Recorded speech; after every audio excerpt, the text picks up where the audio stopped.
Hello readers, I'm Amy, here today to recommend books to Brooklyn Nine-Nine.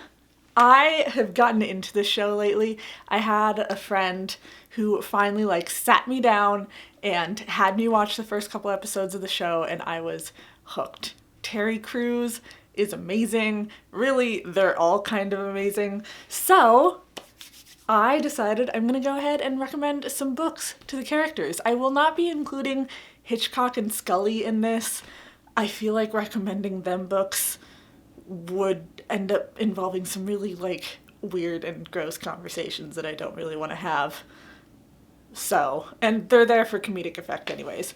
I will be doing the main set of characters. I'm not going to include the Vulture or Wunch in this one. So let's go ahead and see what I have picked. A lot of these characters really stumped me at certain points, but I did go ahead and make a list of books that I think that they would enjoy. And let's go ahead and start in the completely random order in which I wrote them down.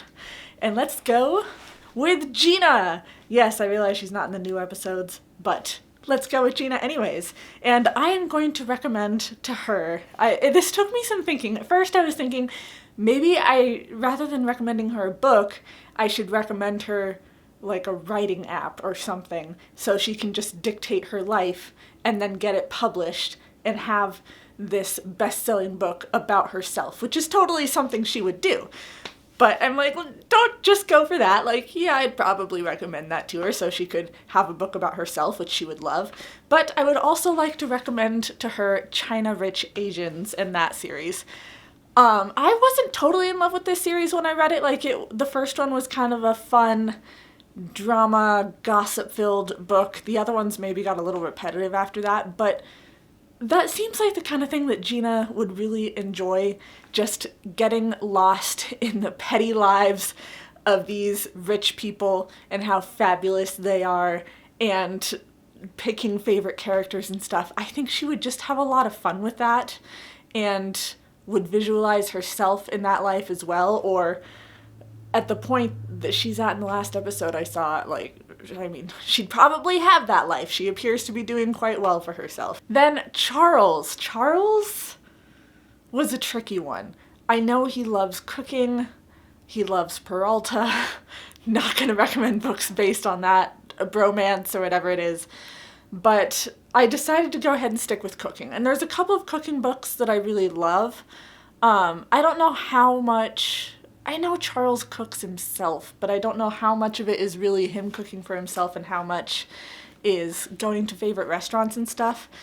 But I figured I would go ahead and recommend Cooking Without Recipes. I don't know Charles's cooking style. I don't know how well he cooks himself, but on the off chance that he does use recipes quite often, maybe he could learn to cook without recipes. I haven't used this book too much myself. It's just filled with some great tips, if your cookie sheet looks a certain way, this is the time that you would put it in. Or it's got, pasta salad possibilities, ingredients from your kitchen, and then it follows up with combinations that work and a couple of different things to try. So it just takes a tip this page has homemade soup, and then it's going to give you some tips for making soup, how to make the stock for it. It might be a little basic for Charles, I don't know, but also maybe he would enjoy this. I'm just introducing myself to the world of cooking, really, so this was kind of the best I could do, but my other recommendation for him, if this was a little beneath him, I don't know if any of you are aware, but there are some cookbooks out there that involve cooking with the, how do I say this appropriately? Sperm.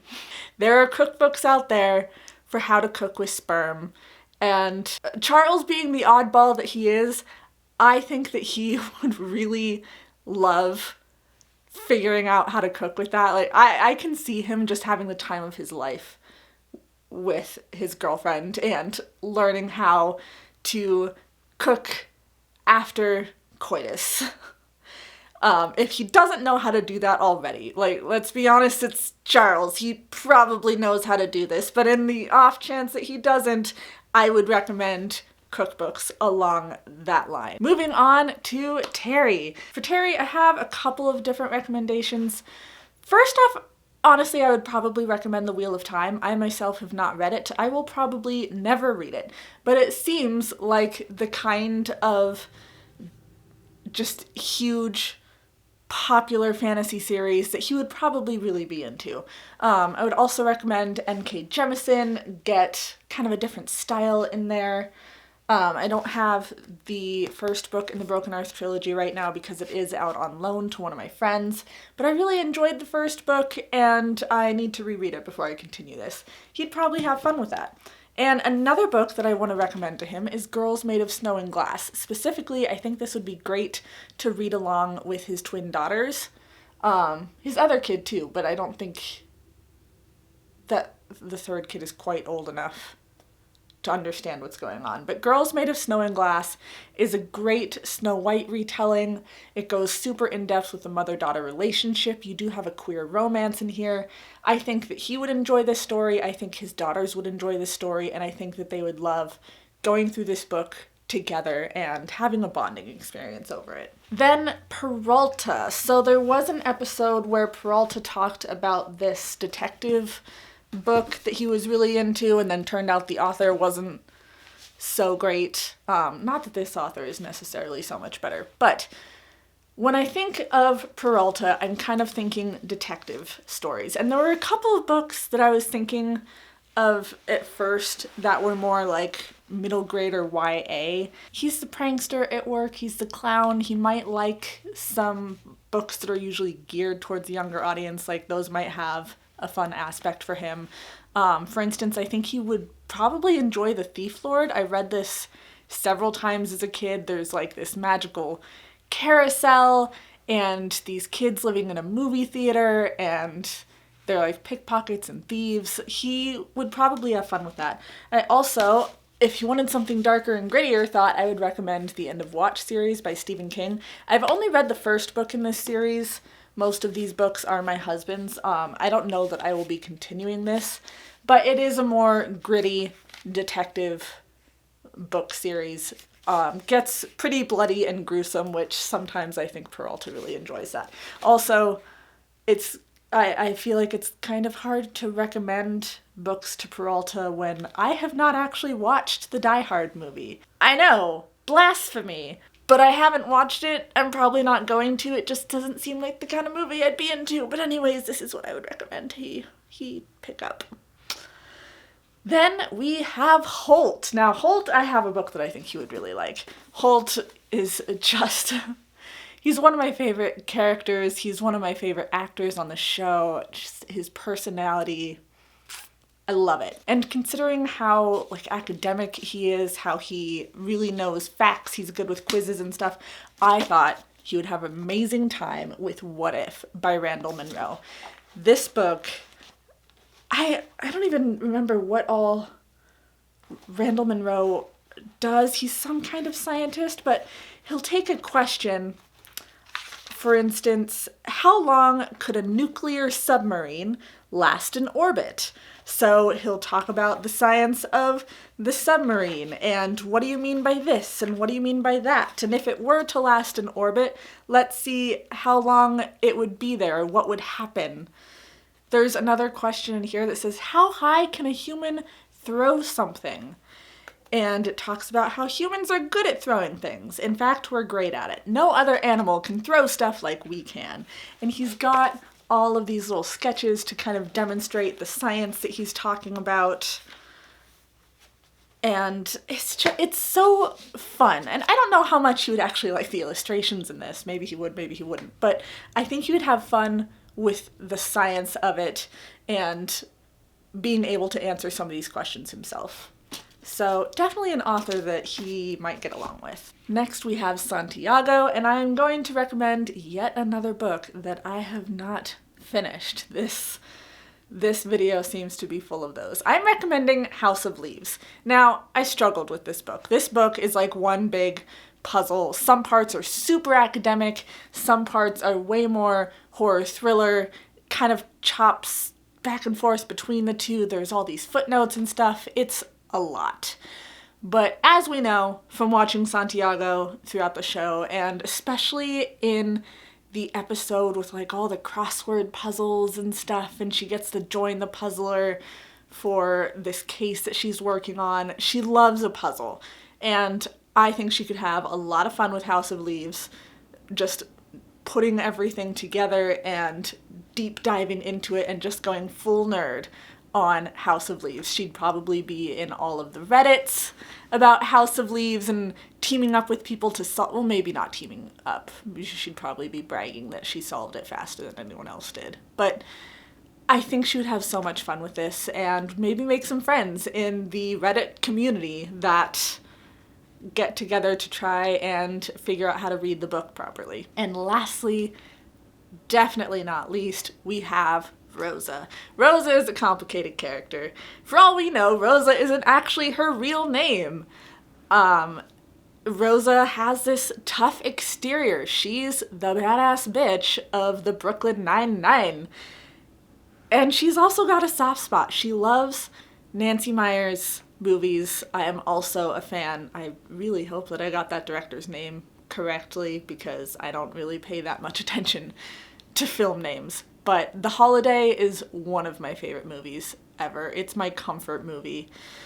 But I sat on this for a bit and I thought about it. Like, yeah, she's tough, but from what we know of her watching and reading tastes, she does indulge quite a bit, especially a little more on the romance side. So I thought I would recommend the Brown Sisters trilogy to her. I have not gotten to read book 3 yet. I don't know if it's out. Today's the 5th, so it might be published. I don't remember the publishing date. Anyways, I read the first 2 books in the series. This is a book series about 3 sisters. They're Black. They have interracial relationships. At least one of them has a chronic illness. It talks about mental health. It talks about communication while also having some really steamy moments. And I think she would get a lot out of this series. I think she would just really enjoy herself seeing these relationships and parsing out some of these emotions without having to get involved herself. Yeah, I think she would like that.